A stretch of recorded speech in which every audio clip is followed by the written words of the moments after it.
नमस्कार, स्वागत है आप सभी का द न्यूज नाउ में। मैं ही आनेजा आपके साथ। अनुच्छेद 370 हटने के फैसले पर सुप्रीम कोर्ट ने अपना फैसला सुना दिया है और इस फैसले को कोर्ट ने सही करार दिया है। साथ ही इस ऐतिहासिक फैसले से राजनीतिक दलों में खलबली मच गई है। आपको बता दें, जम्मू कश्मीर की जनता इस निर्णय से खुश ही नजर आ रही है और यहाँ की जनता ने इस निर्णय का खुले दिल से स्वागत भी किया है। इस फैसले पर कई राजनीतिक नेताओं ने अपनी प्रतिक्रिया भी जाहिर की है। पीपल्स डेमोक्रेटिक पार्टी की अध्यक्षा महबूबा मुफ्ती ने ये कहा कि जम्मू कश्मीर के लोग ना तो उम्मीद खोने वाले हैं और ना ही हार मानने वाले हैं। सम्मान और प्रतिष्ठा के लिए ये लड़ाई वो लड़ते रहेंगे, ये लड़ाई जारी रहेगी और इसके लिए कोई सड़क का अंत भी नहीं है। इस तरीके से पीडीपी अध्यक्षा महबूबा मुफ्ती ने कहा। आइए सुनिए। मेरे प्यारे हमवतनों, हिम्मत मत हारो, उम्मीद मत छोड़ो। जम्मू कश्मीर ने बहुत सारे उतार चढ़ाव देखे हैं। सुप्रीम कोर्ट का आज का फैसला ये एक पड़ाव है, मुश्किल ही सही पर पड़ाव है। ये मंजिल नहीं है हमारी। इसको मंजिल समझने की गलती मत करो। हमारे मुखालफिन चाहते हैं कि हम उम्मीद छोड़ के, दिल बर्दाश्ता होके शिकस्त को तस्लीम करें, पर ऐसा नहीं होना है। आप जानते हैं कि सुप्रीम कोर्ट ने यह कहा कि 370 आर्जी है, इसलिए इसको हटाया गया। ये हमारी हार नहीं है, बल्कि आइडिया ऑफ इंडिया की हार है, हिंदुस्तान के तस्वुर की हार है। जिस तस्वुर के साथ, जिस आइडिया ऑफ इंडिया के साथ, जिस गांधी के हिंदुस्तान के साथ, जिस गंगा जमनी तहजीब के साथ जम्मू कश्मीर के मुसलमानों ने पाकिस्तान को दरकिनार करके यहाँ के सिखों के साथ, यहाँ के बुद्धिस्ट के साथ, यहाँ के क्रिश्चियंस के साथ, यहाँ के हिंदू भाइयों के साथ गांधी के मुल्क के साथ हाथ मिलाया, आज ये उस आइडिया ऑफ इंडिया की हार है। वहीं सुप्रीम कोर्ट के फैसले से गुलाम नबी आजाद नाखुश दिखाई दिए। उन्होंने कहा कि सुप्रीम कोर्ट के फैसले से वे काफी निराश हैं। सुप्रीम कोर्ट ने जम्मू कश्मीर में अनुच्छेद 370 को हटाने को संवैधानिक रूप से वैध ठहराया है। कोर्ट ने जम्मू कश्मीर की जनता के हित में निर्णय नहीं लिया है, ऐसा गुलाम नबी आजाद ने कहा। आइए सुनिए। जम्मू कश्मीर के अवाम को एक मायूसी है। दो चीज़ें इसमें थी। एक 370, उसके साथ जम्मू कश्मीर के अवाम जुड़े हुए थे, उनके जज्बात जुड़े हुए थे आज साल नहीं, आज़ादी के बाद से ही।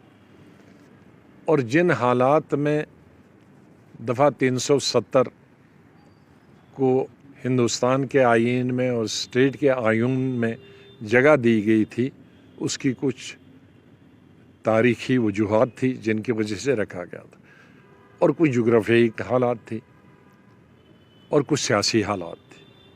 ये तमाम चीज़ें मैं सोच रहा था कि सुप्रीम कोर्ट इसको अपनी नज़र में रख के फ़ैसला जम्मू कश्मीर की अवाम के हक़ में सुनाएगा। और उसके साथ साथ ही 35A, जिसके शायद लोगों को ज़्यादा मालूम नहीं है, वो खाली कहते हैं कि ज़मीन लेंगे और क्या कहते हैं, नौकरियां लोग करेंगे। तो ये महाराजा हरि सिंह ने पहला ऑर्डर उन्होंने 1925 में निकाला था, दूसरा 1927 में निकाला था और तीसरा कानून उन्होंने 1930 में बनाया था। वो क्या कानून था कि स्टेटहुड उन्होंने ये जो हमारा स्टेट सब्जेक्ट सर्टिफिकेट उन्होंने कानून की शक्ल में बनाया 1930 में, कि जिसके पास स्टेट सब्जेक्ट होगा वही जम्मू कश्मीर में नौकरी कर सकता है और वही ज़मीन खरीद सकता, बेच सकता। मुझे याद है कि मैट्रिक पास किया और कॉलेज में दाखिले के लिए हमको स्टेट सब्जेक्ट बनाना पड़ा, आगे और एमएससी पढ़ने के लिए स्टेट सब्जेक्ट बनाना पड़ा। नौकरी करने वालों को नौकरी के वक्त स्टेट सब्जेक्ट होना, ज़मीन खरीदने वाले को स्टेट सब्जेक्ट अपना दादा परदादा का देना था, पूरा कहाँ का था। तो इस कानून को, महाराजा कानून को 370 में जगह दी थी 335A की शक्ल में, वो भी ख़त्म हो गया। उससे जम्मू का भी नुकसान है, कश्मीर का भी नुकसान है। और वहीं अपनी पार्टी के मुंतजिर ने भी सुप्रीम कोर्ट की इस वर्डिक्ट पे जो है रिएक्ट किया। उन्होंने भी अपनी प्रतिक्रिया जो है वो जाहिर की। आइए सुनिए। Honourable supreme court of India का जो आज फैसला आया आर्टिकल 370 और 35A के बारे में, वाकई तौर जम्मू एंड कश्मीर अपनी पार्टी अपनी पूरी यूटी के अवाम के साथ मायूस है, दिल बर्दाश्ता है कि हमारी उम्मीद और हमारी तवक्कात के खिलाफ फैसला आया, लेकिन हम अदालत आलिया पर भरोसा रखते हैं। अदालत आलिया जो है गवर्नमेंट अपने मुल्क की ऑनरेबल सुप्रीम कोर्ट, हम उसकी इज़्ज़त करते हैं, उस पर भरोसा रखते हैं। तो हमने जम्मू एंड कश्मीर अपनी पार्टी ने जो पहले ही मुसलसल 4 सालों से कोशिश की है, honourable prime minister of India, honourable home minister of India से मिलने के बाद कि हमारी ज़मीनों का तहफ़्फ़ुज़ दिया जाए, हमारी नौकरियों का तहफ़्फ़ुज़ दिया जाए, हमारे तशख़्ख़ुस और इनफरादियत का तहफ़्फ़ुज़ दिया जाए, जिसका यकीन हमारे पार्टी के कायद जनाब सैयद अल्ताफ़ बुखारी साहब की क़यादत में मिली हुई वफ़द को honourable prime minister of India और honourable home minister of India ने दे दिया कि आपकी ज़मीनों के साथ नहीं छेड़ा जाएगा, आपकी नौकरियों के साथ नहीं छेड़ा जाएगा, आपके तशख़्ख़ुस को नहीं छेड़ा जाएगा, आपकी डेमोग्राफी चेंज नहीं की जाएगी। तो उसके लिए जम्मू एंड कश्मीर अपनी पार्टी मुसलसल जद्दोजहद करती रहेगी और मरकज़ी सरकार से दोबारा अपील करती है कि चाहे आप आर्टिकल 371 के तर्ज पे यहाँ आर्टिकल लाइए या और कोई कानूनी तरीका इख्तियार कर लीजिए, लेकिन हमें आईनी और कानूनी ज़मानत दीजिए हमारी ज़मीनों की तहफ़्फ़ुज़ के लिए और हमारी मुलाज़मतों की तहफ़्फ़ुज़ के लिए। क्योंकि जैसे मैं अभी दिखाने जा रहा हूँ, घर के गेट पे ताला लगा हुआ है, तो मुझे मिलने की इजाज़त नहीं दी जा रही है।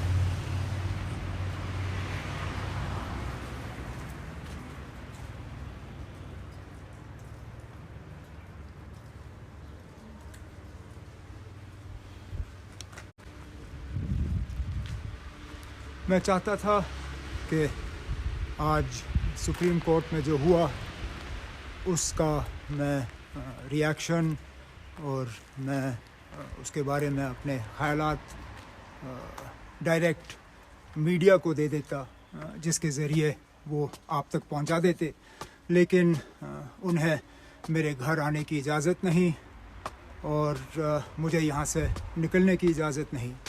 तो मजबूरन मुझे आज ये तरीका अपनाना पड़ रहा है। आज सुप्रीम कोर्ट ने आखिरकार 370 को 35A को जम्मू कश्मीर को 2 हिस्से में तकसीम करना, यूनियन टेरिटरी का दर्जा देना, इन सब मामलों पे अपना फ़ैसला सुनाया। क्या यही फ़ैसले की हम उम्मीद लगाए बैठे थे? बिल्कुल नहीं। हमने सुप्रीम कोर्ट का दरवाज़ा खटखटाया था क्योंकि हम इंसाफ की उम्मीद कर रहे थे। जाहिर सी बात है कि मैं पूरी तरह से मुतमईन हूँ कि इससे ज़्यादा शायद हम कर नहीं सकते थे। हकीकत ये है कि हमारे मुखालिफ भी इस चीज़ को तस्लीम करने पे मजबूर हुए कि जहाँ तक केस का सवाल है, हमारे सबसे बेहतरीन वकील और उनकी जो कोशिशें रहीं, चाहे वो कपिल सिब्बल साहब हो, गोपाल सुब्रमण्यम साहब हो, मुझे नहीं लगता है कि उससे बेहतर वो कर सकते थे। 370 और रियासत दोबारा बहाल हो, उसके लिए बदकिस्मती से हम उन 5 ऑनरेबल जजेस को अपने सोच में हम उनको ला नहीं सके, उसके लिए तैयार नहीं कर सके, जिसके लिए न सिर्फ मुझे अफसोस है, हम माजरत खां हैं जम्मू कश्मीर के लोगों के साथ, लद्दाख के लोगों के साथ और बाकी मुल्क के उन लोगों के साथ जो चाहते थे कि हम इस लड़ाई में कामयाब हो जाएं। मैं दिल की गहराइयों से उनसे माफ़ी मांगना चाहता हूँ, लेकिन मैं अपनी जगह ये भी कहना चाहता हूँ कि मामला यहाँ ख़त्म नहीं होता, हमारी कोशिशें यहाँ ख़त्म नहीं होंगी। अगर यहाँ प्रेस वाले होते तो शायद वो मुझसे पूछते कि क्या आप सुप्रीम कोर्ट के इस फैसले को रिस्पेक्ट करते हो या नहीं, do you respect the supreme court. बिल्कुल, हम सुप्रीम कोर्ट को रिस्पेक्ट करते हैं। अगर हम सुप्रीम कोर्ट को रिस्पेक्ट नहीं करते तो हम सुप्रीम कोर्ट में जाते क्यों इंसाफ हासिल करने के लिए? हकीकत ये है कि अगर हम आज कामयाब होते तो क्या मुझसे पूछा जाता due respect the supreme court?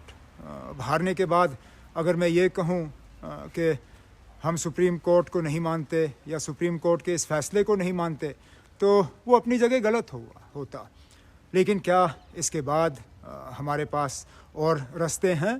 क्यों नहीं हैं, बिल्कुल हैं। 370 की निरस्तता को संवैधानिक रूप से बरकरार करना आज सर्वोच्च न्यायालय की संविधान पीठ का फैसला स्वागत योग्य, ऐतिहासिक और डॉक्टर श्यामा प्रसाद मुखर्जी के जो संघर्ष उन्होंने शुरू किया था, एक प्रधान एक विधान एक निशान, जो भारतीय जनता पार्टी के 70 साल के संघर्ष की आज उस पर मोहर लगी है, सच्चाई की जीत हुई है। प्रधानमंत्री नरेंद्र मोदी जी के वहां पर विकास व विश्वास की जीत हुई है। ये एक दूरदर्शी निर्णय है। मैं समझता हूं मोदी जी ने जिस तरह 5 अगस्त 2019 को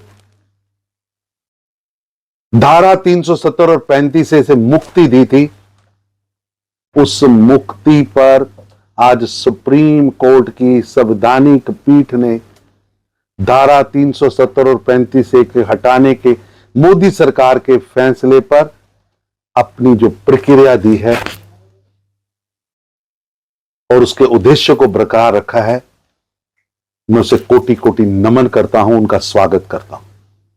ये कश्मीर की जनता की जीत है, जम्मू कश्मीर की जनता की जीत है, ये कश्मीरियत की जीत है, ये जीत है उन विस्थापित कश्मीरी पंडितों की, ये जीत है श्यामा प्रसाद मुखर्जी जी के आंदोलन की जीत है, ये भारत की आस्था की जीत है, ये भारत के उस मंत्र की, ये कश्मीर हो जहां हो गुवाहाटी, अपना देश अपनी माटी, ये उसकी जीत है।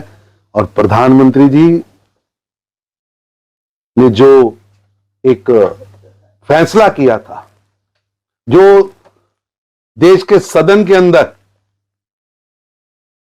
गृह मंत्री अमित शाह जी ने जब ये विषय रखा था और 35 और 370 को तोड़ा था, आज उसी तरह की राहत फिर दोबारा मिली है। बहुत ही ऐतिहासिक गौरवमयी फैसला है। और ये 370 के टूटने के बाद जिस तरह वहां आतंकवाद कम हुआ था, आतंकवादियों की आयु कम हुई थी, आतंकवाद की घटनाएं कम हुई थी और सुरक्षा कर्मियों का मनोबल बढ़ा था, बाजों का मनोबल गिरा था, उनकी संख्या में गिरावट आई थी। आज सर्वोच्च न्यायालय ने उस पर मोहर लगाकर बहुत बड़ा फैसला किया है और आज देश के अंदर जम्मू कश्मीर 370 के जाने के बाद विश्व के अंदर सबसे ज्यादा पर्यटक क्षेत्र आने वाला क्षेत्र बना है।